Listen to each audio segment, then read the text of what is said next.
Sejumlah daerah dipetakan sebagai rawan konflik dalam hajatan pilkada serentak tahun depan.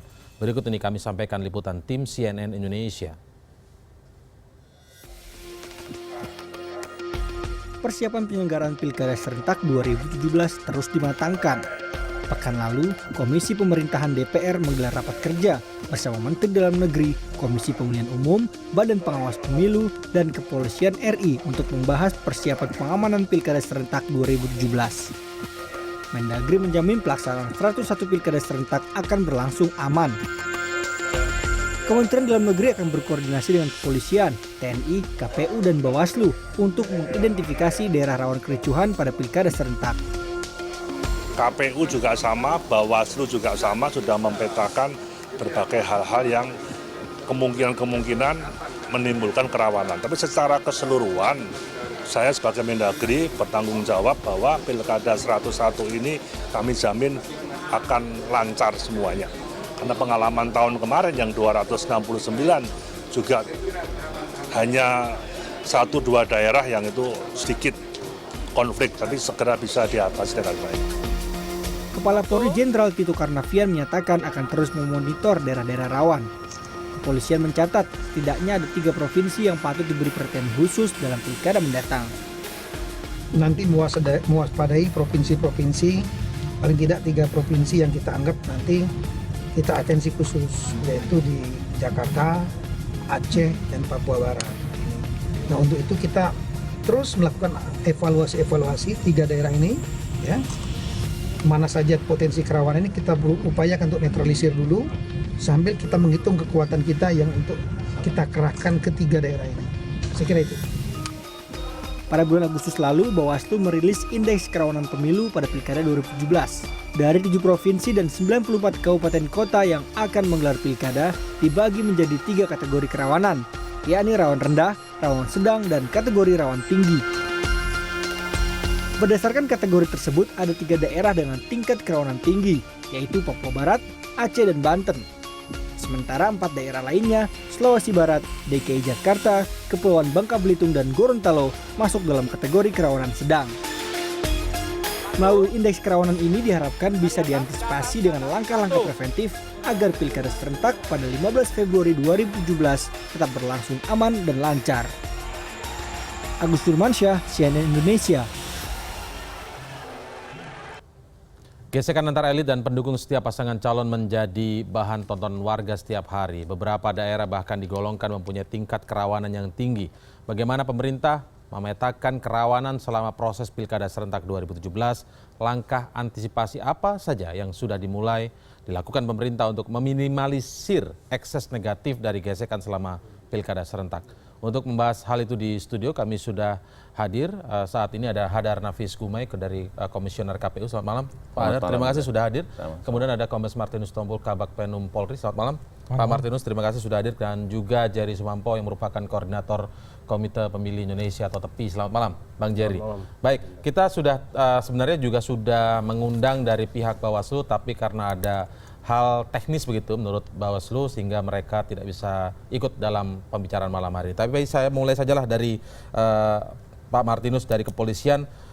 Ketika Bawaslu merilis indeks kerawanan pemilu atau IKP begitu, apa saja Pak yang ditangkap oleh Polri? Apakah juga sudah memetakan juga beberapa daerah yang rawan? Datanya sejalan atau berbeda ini Pak? Ya, hampir seluruhnya sejalan ya. Namun memang kami punya indikasi-indikasi tersendiri. Katakanlah misalnya di sana pernah terjadi konflik ya, di lokasi tersebut ya, di daerah tersebut. Itu menjadi catatan utama kita bahwa daerah itu rawan sehingga ada beberapa antisipasi kita nantinya. Nah, ada 9. Kami sebut saja pertama kesiapan penyelenggara pilkada, di mana KPUD, kemudian Panwas, dan termasuk penyelenggara di sini kan termasuk juga aparatur pengamanannya. Apabila tidak siap di situ, itu juga memiliki potensi-potensi. Katakanlah ada DPT yang tidak, jadi itu kan menjadi potensi rawan. Kemudian yang kedua sejarah konflik ya. Konflik di sana yang seperti saya sebutkan pernah terjadi satu peristiwa gangguan Kamtipmas. Kemudian yang ketiga adanya konflik pasangan calon antara calon biasanya yang wakil kemudian menjadi calon kepala, ya ini juga menjadi satu potensi bagi kita. Kemudian adanya deparpolisasi, ya. Deparpolisasi itu berapa? Ya, misalnya calon independen yang maju, kita lihat ada beberapa yang juga independen ada ya beberapa. Kemudian karakteristik masyarakat, kemudian batas wilayah, dan kemudian kerawanan gangguan kamtimas, di mana potensi gangguan kamtimas di sana yang kita lihat dari angka kriminalitas itu juga tinggi. Kemudian adanya calon incumbent petahana ini juga menjadi satu potensi kerawanan ya, di mana kan resistensi terhadap incumbent ini cukup besar. Kemudian juga ada partai lokal yang kalau khususnya untuk di Aceh. Di Aceh ya. Jadi 9 indikasi ini bagi kami, bagi Polri, kemudian ini kita analisis masing-masing untuk menentukan daerah-daerah itu masuk rawan 1 atau rawan 2. Jadi kalau hanya 4 kita kategorikan rawan 1. Tapi kalau semua potensi itu ada. Oh, dari 9 tadi yang disebutkan dari 9 itu ada, kita anggap ini adalah rawan 2. Sehingga perhatian kita ke sana dengan personil, cara bertindak, kemudian antisipasi awal, misalnya perkomunikasi yang intens ke lapisan masyarakat untuk bisa mendukung kelancaran ini dilakukan. Dan jauh hari dari bulan Maret kan sudah dimulai ya, untuk tahapan ini bulan Maret sudah dimulai, dan tentu sampai saat ini juga bangunan komunikasi, intensitas melakukan koordinasi itu terus dilakukan. Itu yang tergabung dalam Gakumdu itu Pak ya?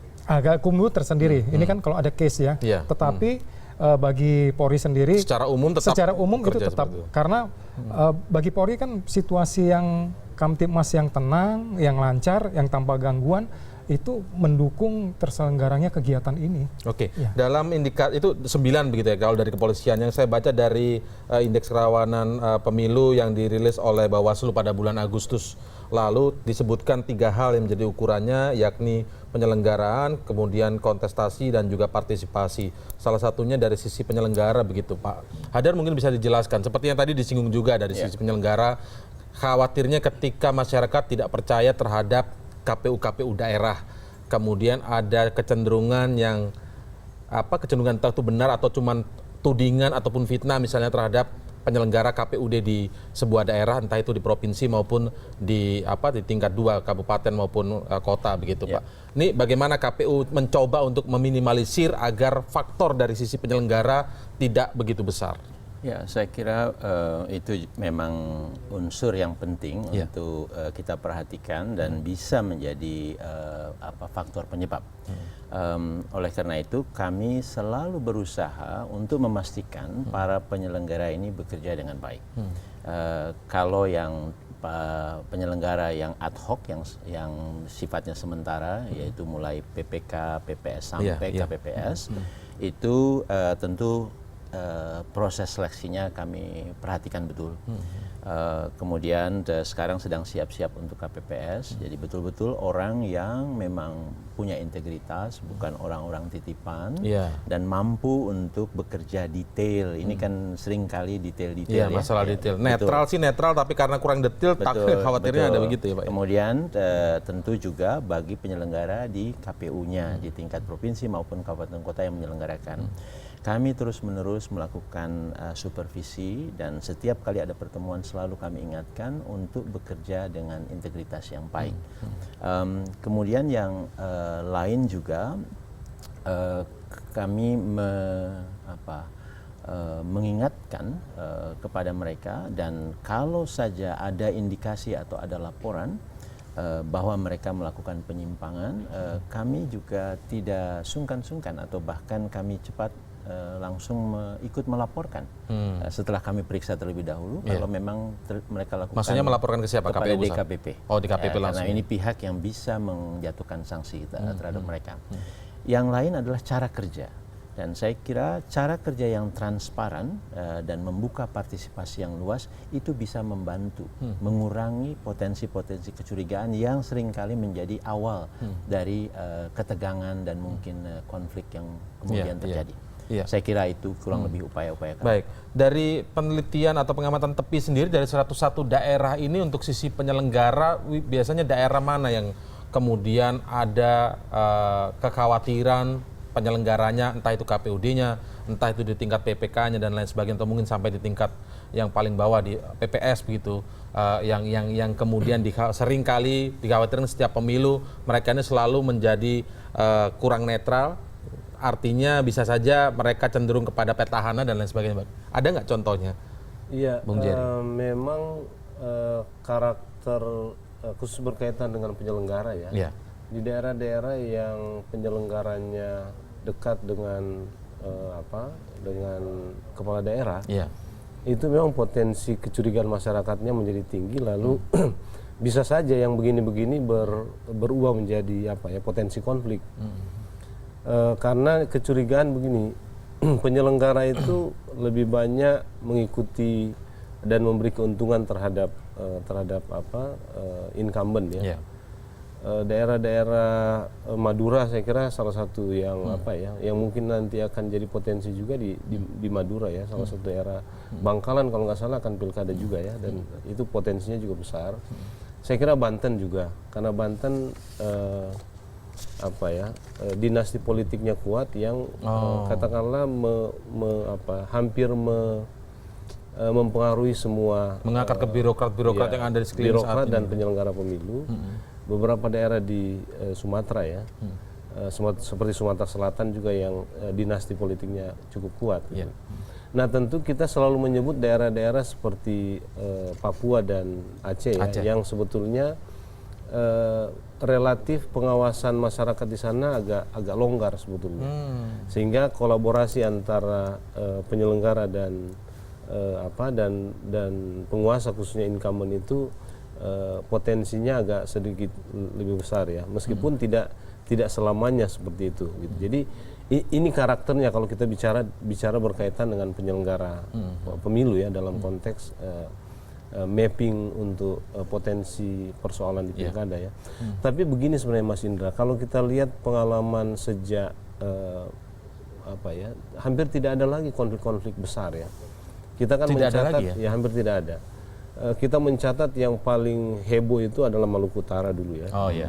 Kemudian ada Tuban ya, yang sampai kebakarannya dia panjang. membakar pendopo. Kemudian ada Kota Waringin Barat atau Kota Waringin Timur ya, yang kemudian sekarang jadi kepala daerah provinsi malah gitu. Jadi Bangkalan dulu ada juga kasusnya, karena kasus incumbent yang mewariskan posisinya kepada anaknya ya. Lalu ada protes masyarakat karena ada satu calon yang tiba-tiba didiskualifikasi di bagian akhir gitu, karena putusan pengadilan gitu. Jadi hal-hal seperti ini saya kira relatif agak jarang sekarang terjadi. Kenapa demikian? Faktor apa yang membuat seperti itu? Saya kira pertama penyelenggaranya juga makin baik gitu ya. Ruang partisipasi seperti tadi Pak Hadar bilang juga makin terbuka ya. Jadi apalagi ini orang makin bisa mengawasi proses dan ikut terlibat dalam proses.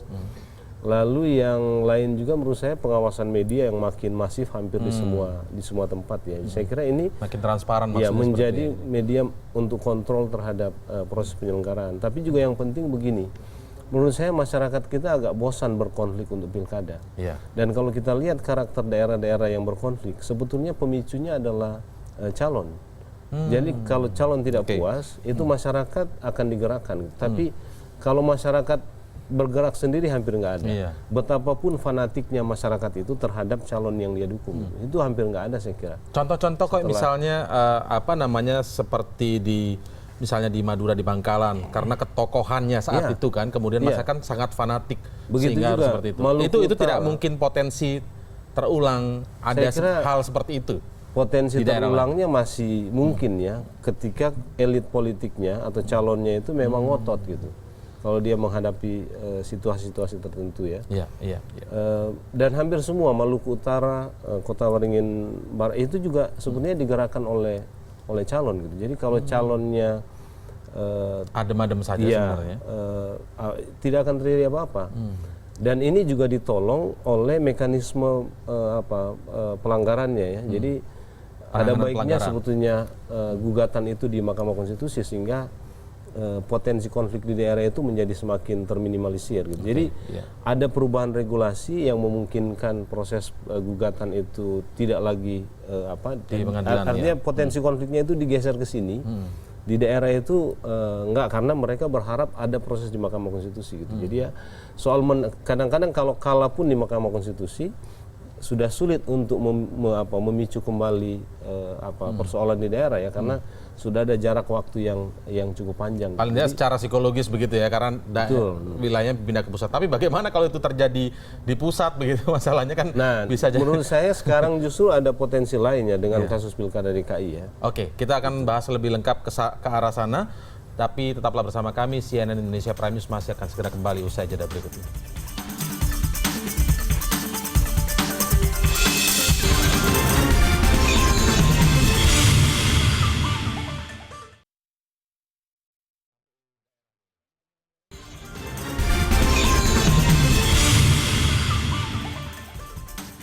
Ada garis bawah yang menarik disampaikan Bung Jerry Sumampo. Dari sisi penyelenggara, sekarang ini mungkin jauh lebih terbuka, transparan, sehingga kemungkinan kerawanan akibat penyelenggara ini sudah semakin tipis begitu ya, semakin kecil. Jarang lagi terulang peristiwa-peristiwa besar seperti yang pernah terjadi sebelumnya. Tapi justru yang menarik tadi dari sisi kontestan. Mungkin dari KPU bisa memberikan gambaran Pak, sejauh ini sampai kita berbicara saat ini, apakah memang dari sisi kontestan ini banyak juga membawa pengaruh yang cukup besar dari berbagai daerah, satu daerah ini, sehingga kerawanan masih akan bisa terjadi? Besar sekali tidak, tetapi kasus-kasus itu masih ada. Masih ada. Jadi, contohnya seperti apa? Karena kan elemen yang sensitif itu waktu calon mendaftar bisa diterima atau tidak. Kemudian waktu calon ditetapkan sebagai peserta, menjadi peserta atau tidak. Nah, itu ada saja kasus-kasus mereka mencoba melakukan penekanan, intimidasi, pemaksaan ya.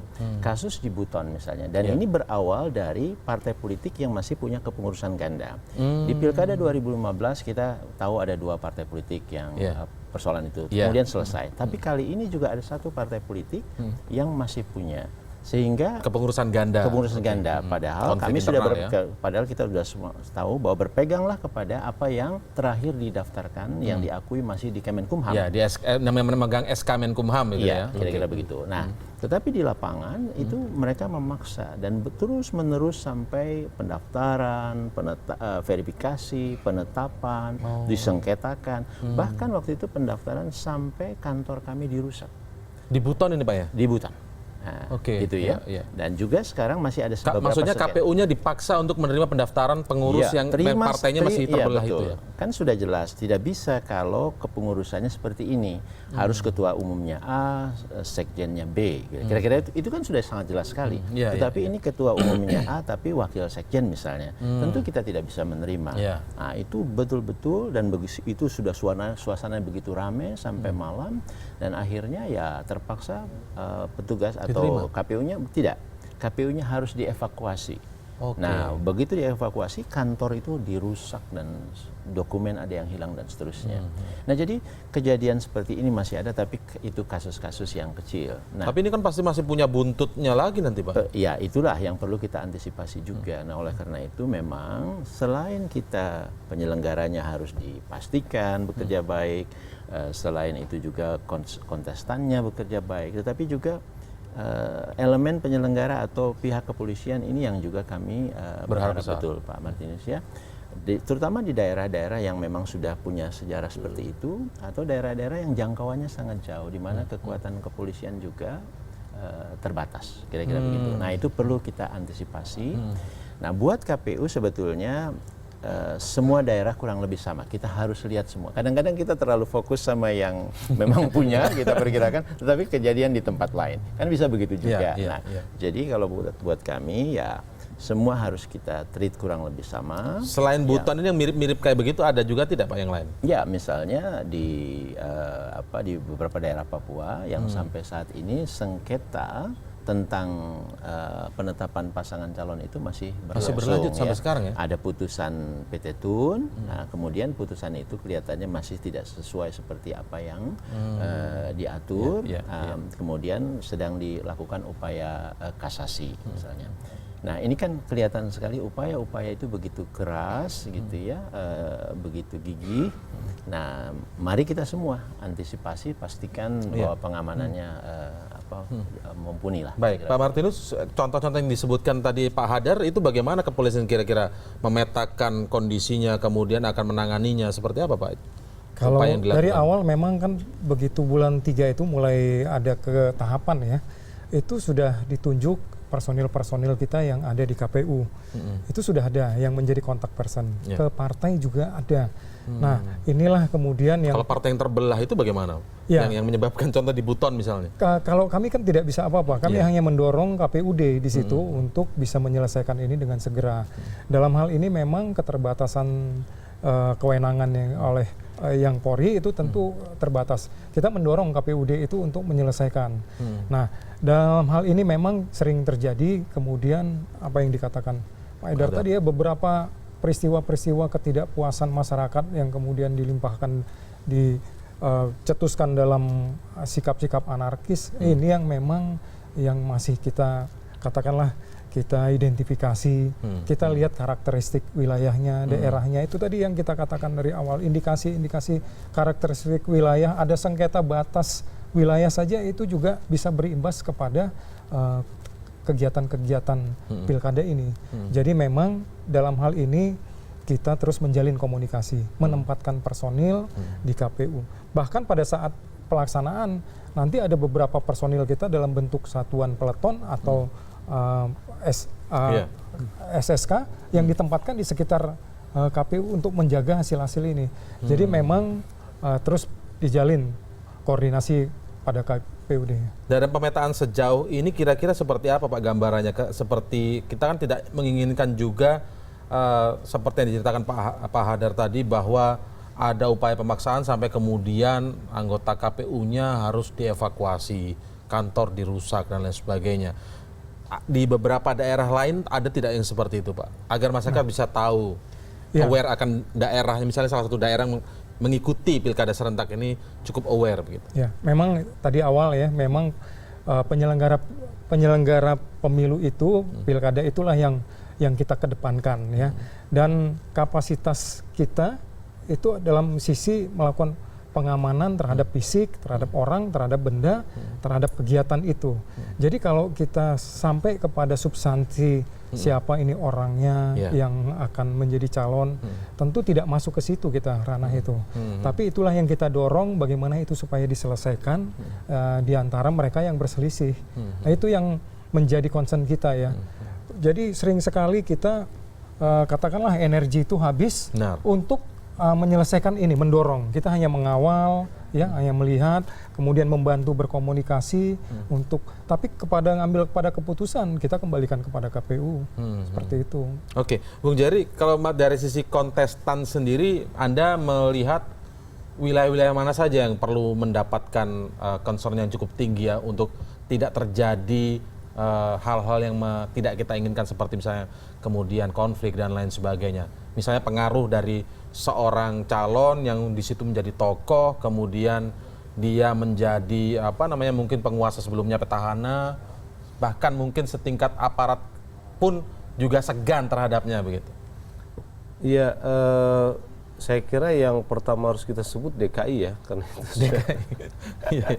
sudah kelihatan ya seorang incumbent ini kita tahu semua kasus DKI ya.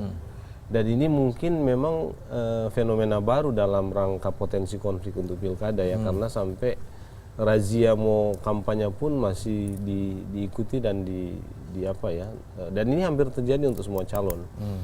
Nah, daerah-daerah lain itu yang begini, saya kira yang proses pencalonannya itu tidak mulus.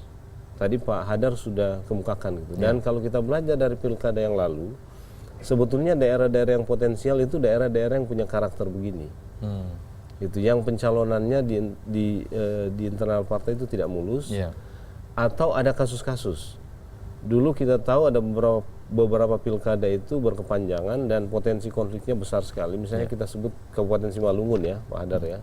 Itu kan karena ada putusan yang putusan hukumnya agak lama kan, karena sudah ada inkra tapi kemudian calonnya masih jadi diprotes gitu, sehingga berkepanjangan gitu. Nah, tapi ada daerah-daerah yang menurut saya karakternya karena pencalonnya tidak selesai. Misalnya ada juga sebetulnya yang menarik, mungkin perlu disebut di sini ya, yang bisa jadi satu fenomena yang menarik. Saya dapat berita dari teman-teman di Pati. Di Pati ini kan calon tunggal. Yang menjadi calon adalah incumbent.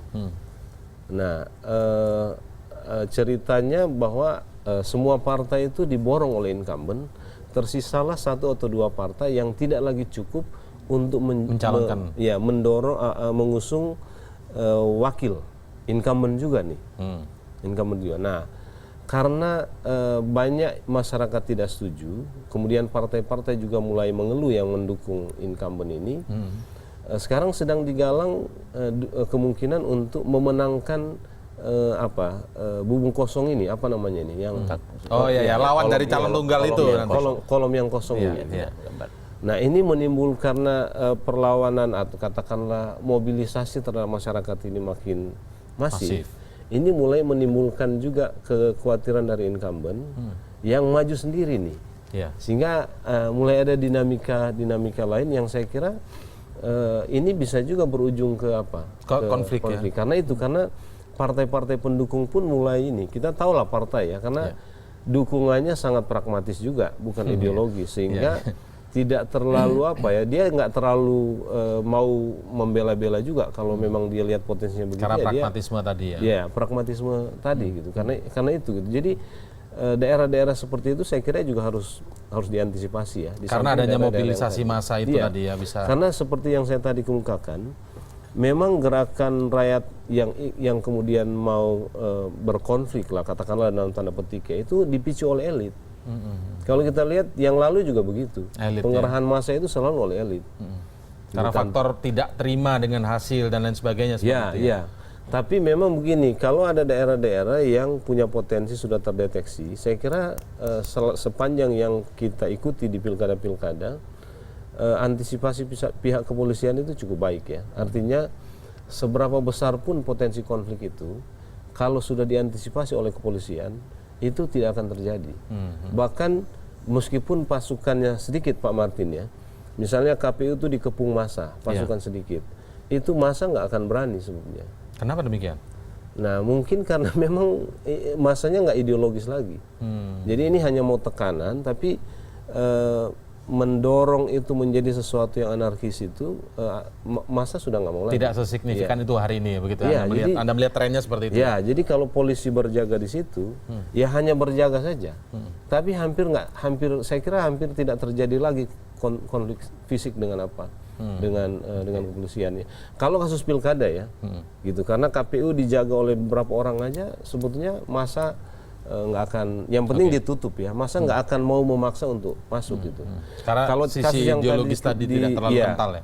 Karena kalau kasus yang tadi diceritakan Pak Hadar itu kan karena memang belum terjaga Pak. Itu kan tiba-tiba tuh, tiba-tiba datang polisi yang di Buton ini cerita tadi ya. Dan kemudian harus dievakuasi karena masa terlalu kantornya sampai dibakar kan gitu. Oke, baik, nanti kita ulas lebih lanjut apakah benar seperti itu. Setuju Pak Martin apa yang disampaikan tadi Bung Jerry. Kita akan ulas lebih lanjut setelah jeda berikut ini.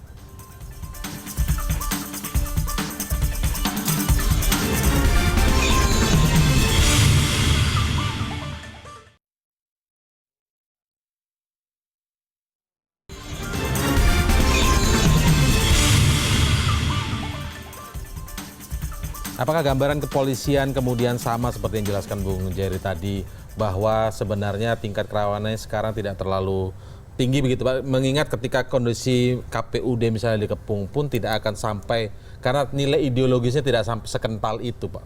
Anda sebagai pihak kepolisian melihatnya seperti apa? Ya, saya sepakat ya apa yang disampaikan Pak Jabri tadi.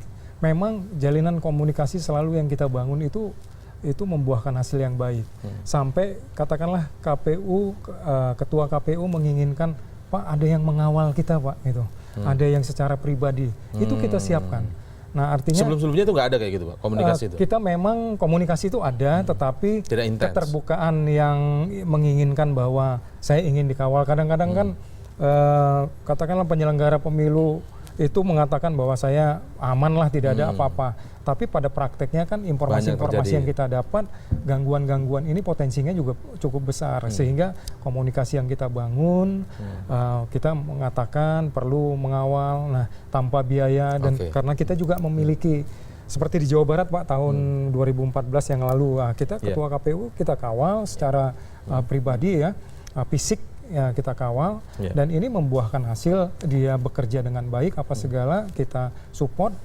Kemudian juga beberapa lokasi seperti KPU Kota Bandung misalnya Pak, ada lahan kosong di sebelahnya, itu kita manfaatkan untuk bikin tenda di situ, kemudian menempatkan personil di situ. Jadi komunikasi yang bangun, kemudian kebutuhan-kebutuhan apa untuk lebih terselenggara dengan lancar ini kita pentingkan gitu. Dan tentu kita tidak terbatas kepada penyelenggara pemilu ya, tetapi kita juga kepada para tokoh masyarakat itu selalu kita turun, kita sampaikan, kita berkomunikasi. Ini adalah bagian dari pesta demokrasi. Bagaimana kita harus lebih arif, lebih bijaksana, lebih aman di sini, sehingga tidak ada provokasi-provokasi yang berbau atau mengarah kepada sebuah tindakan anarkis. Itu kita jaga. Oke, baik. Saya sekarang akan coba bergeser ke soal Pilkada DKI, tadi sempat disinggung juga begitu oleh Bung Jerry Semampau. Tapi saya menemukan juga tautan berita yang menyatakan bahwa melalui Kabiro Bantuan Hukum Divisi Hukum Polri, Brigjen Pol Bambang Usadi begitu ya, bahwa saat ini daerah paling rawan konflik bergeser ke DKI. Memang sebelumnya itu berdasarkan pengalaman kan yang dilihat adalah Aceh, Papua dan juga Papua Barat. Itu bagaimana Pak pertimbangan-pertimbangannya?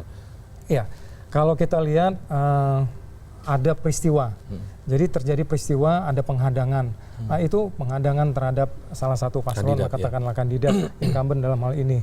Nah, kemudian itu menjadi titik poin bagi kami bahwa menyatakan ini menjadi ada eskalasi yang meningkat sehingga membutuhkan pengamanan. Jadi sangat dinamis kalau kita ingin mengatakan. Jadi tidak bisa dipetakan tuh kemudian saklek itu saja, tapi bisa berkembang begitu Pak ya? Iya. Jadi merubah peta mana yang tingkat kerawanannya paling tinggi. Ya, seperti misalnya kita katakan di sini di dalam rencana pengamanan kita bahwa Maluku Utara, Sulawesi Tenggara itu merupakan daerah rawan. Rawan dari 9 indikasi tadi, ada 4 indikasi sehingga kita nyatakan itu rawan 1 misalnya gitu.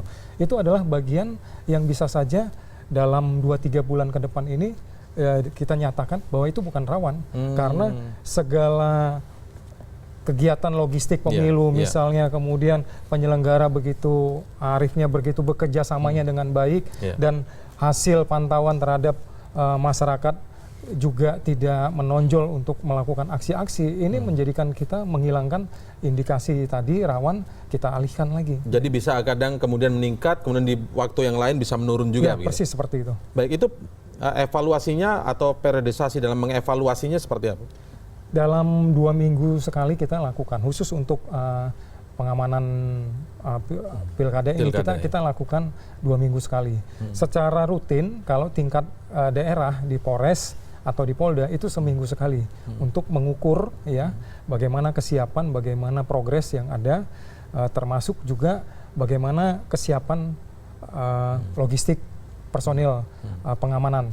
Dalam bulan-bulan yang akan datang, awal Januari kita akan ada serpas, pergeseran pasukan, menempatkan personil-personil di beberapa titik-titik di wilayah yang akan melakukan pilkada. Oke, itu karena faktor penghadangan langsung kemudian meningkat gitu, atau karena faktor lain kontestannya mengalami menjalani proses hukum, itu juga menjadi. Ya, itu salah satu ya. Jadi begitu besarnya perhatian media massa misalnya, itu juga menjadi ukuran kita. Mengapa kemudian kita juga menjalin komunikasi kepada media massa supaya media massa juga jangan sampai melakukan katakanlah provokasi-provokasi yang sebenarnya tidak kita sadarin itu provokasi, tapi kalau kita lihat itu membenturkan pasangan calon itu sangat kelihatan begitu ya, sehingga ini bisa membuat dampak ikutan yang menjadikan ini dinamika sebuah perkembangan. Akhirnya levelnya naik. Levelnya naik jadinya. Baik, dari KPU sendiri bagaimana concern terhadap pilkada yang ada di ibu kota ini, di DKI ini? Apakah ada concern khusus dari KPU Pusat kepada KPU DKI Jakarta tentang hal ini, Pak? Tentu saja, dan sekali lagi bahwa salah satu indikator atau ukuran yang juga digunakan oleh Bawaslu menentukan indeks kerawanan tersebut, yaitu tentang kesiapan dan kalau kami lebih cara kerja penyelenggaranya. Nah itu selalu kami tingkatkan, kami perhatikan dan koreksi, supervisi kalau memang terjadi masalah.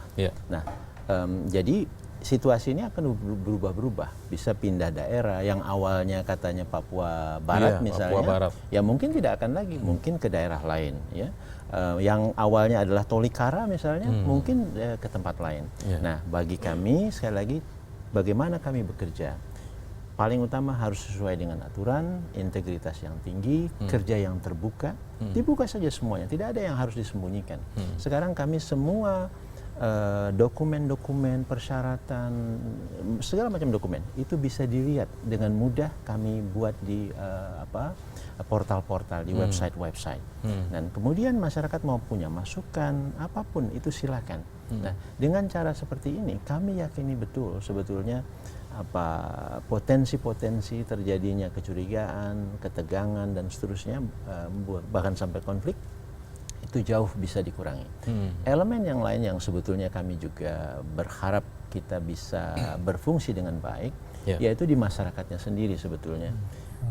Saya kira ada daerah-daerah tertentu. Dari sisi partisipasi itu mungkin ya yang disebutkan. Partisipasi biasanya digambarkan hanya angka berapa yang datang. Tetapi kemudian itu punya arti yang luas.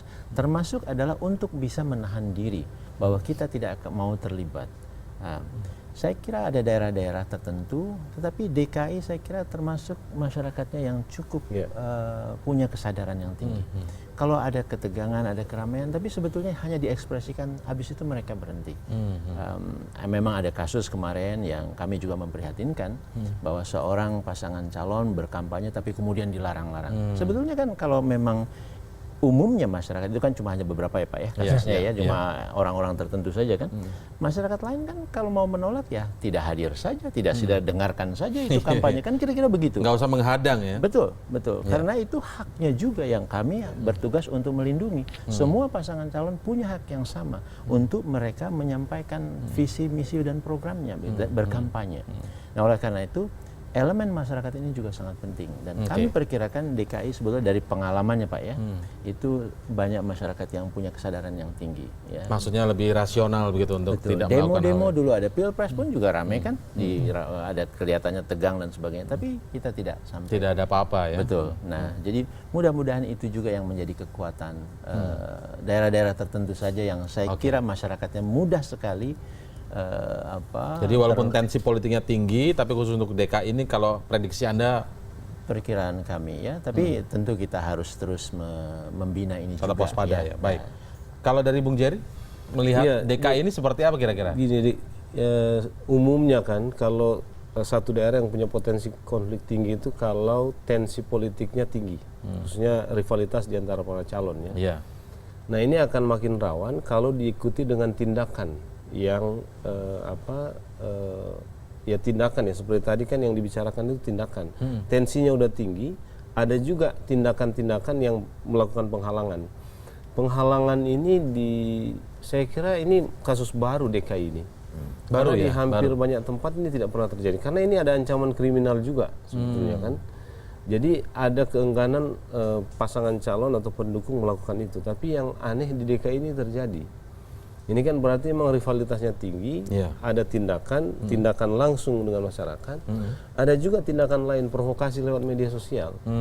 Kita kan setelah pilkada ini, apalagi setelah ada 3 pasangan calon, hampir sulit menemukan berita-berita yang betul-betul benar ya di media sosial, gitu. Karena selalu ada counter berita yang lain yang sulit sekali membedakan mana yang benar mana yang apa. Dan saya kira ini memprovokasi masyarakat untuk masuk dalam ketegangan yang diciptakan oleh elit ya. Gitu ya. Ini yang saya kira kita lihat terjadi ya, sehingga Jadi masih potensinya masih besar di saya DKI kira ini? kerawanan di DKI itu sekarang agak tinggi kalau kita bandingkan dengan yang lalu ya. Kita bandingkan dengan yang lalu.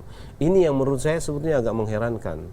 Agak mengherankan. Dan Karena biasanya masyarakatnya sangat rasional dan lain iya, sebagainya. sangat rasional sebetulnya masyarakatnya dan tidak lagi mau terprovokasi terprovokasi untuk melakukan tindakan-tindakan yang katakanlah berpotensi atau cenderung untuk anarkis ya.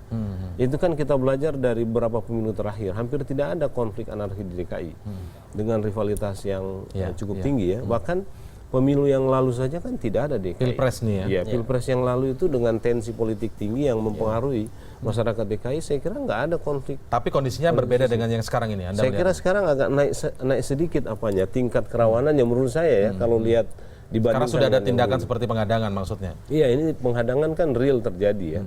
Gitu, dan itu menurut saya berpotensi untuk memicu masyarakat ya. Dan juga begini menurut saya, ada faktor di DKI ini sebetulnya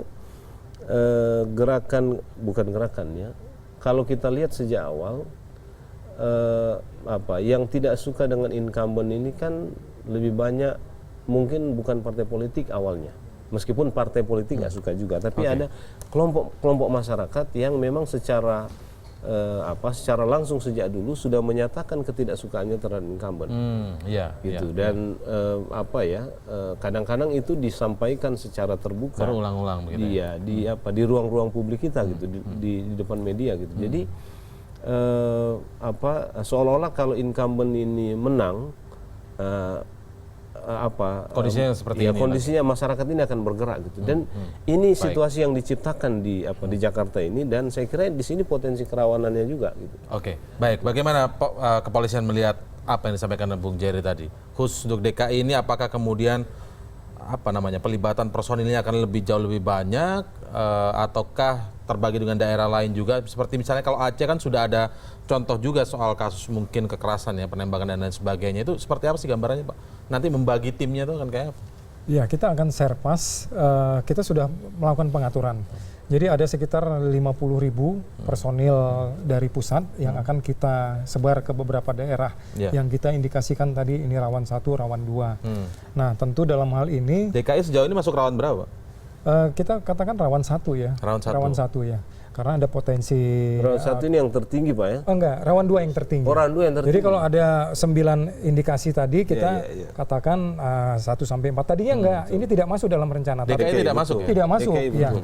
Tapi kemudian karena ada perkembangan situasi tentu kita lokasikan ini menjadi sebuah rawan 1. Kemudian tentu dalam hal pembagian ini kita juga melihat bagaimana letak geografisnya. Dan kemudian kesiapan penyelenggara di situ.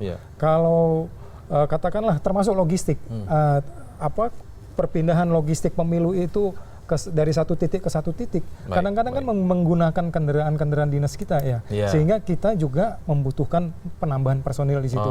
Jadi sangat situasional, sangat dinamis dan sangat tergantung. Jadi kepada penambahan personil itu bukan ya. karena saja tingkat kerawanan yang tinggi, tapi tingkat geografisnya juga dilihat. Ya, persis penting seperti juga itu Pak. Baik. Ya. Sejauh ini rawan 2 ada di daerah mana saja Pak? Kalau catatan kami ya seperti ada berapa daerah? Banyak tidak Pak? Ada 6 ya. 6 daerah ya. Seperti Papua, kemudian Papua masih rawan 2 ya. Iya, kemudian Aceh, kemudian Banten tadi. Oh, Banten juga Pak ya? Iya, kemudian Sultra dan Maluku ya. Baik. Maluku Utara ya. Maluku ya. Kalau sejarahnya memang Maluku Utara punya ya, tetapi karena perkembangan situasi yang sudah kondusif, ya, kita tidak tempatkan di situ. Walau memang catatan tentang sejarah konflik di sana ada, itu menjadi catatan kita juga.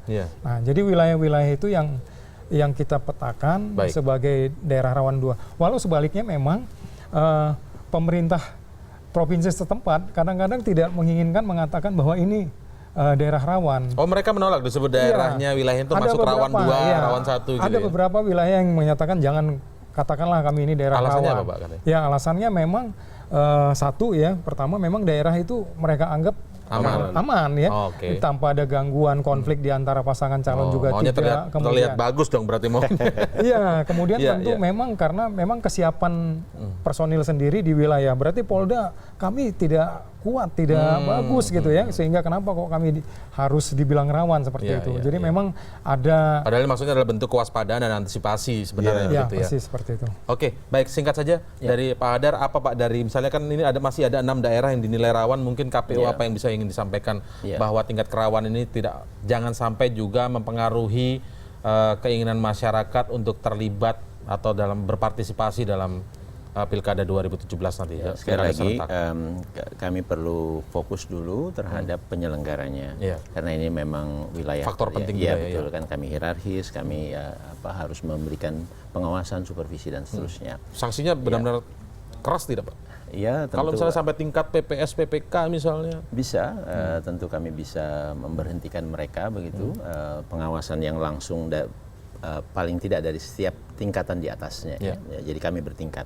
Nah, lagi-lagi adalah bagaimana cara kami bekerja dan cepat merespon apa yang dikeluhkan. Misalnya kembali ke situasi DKI ya.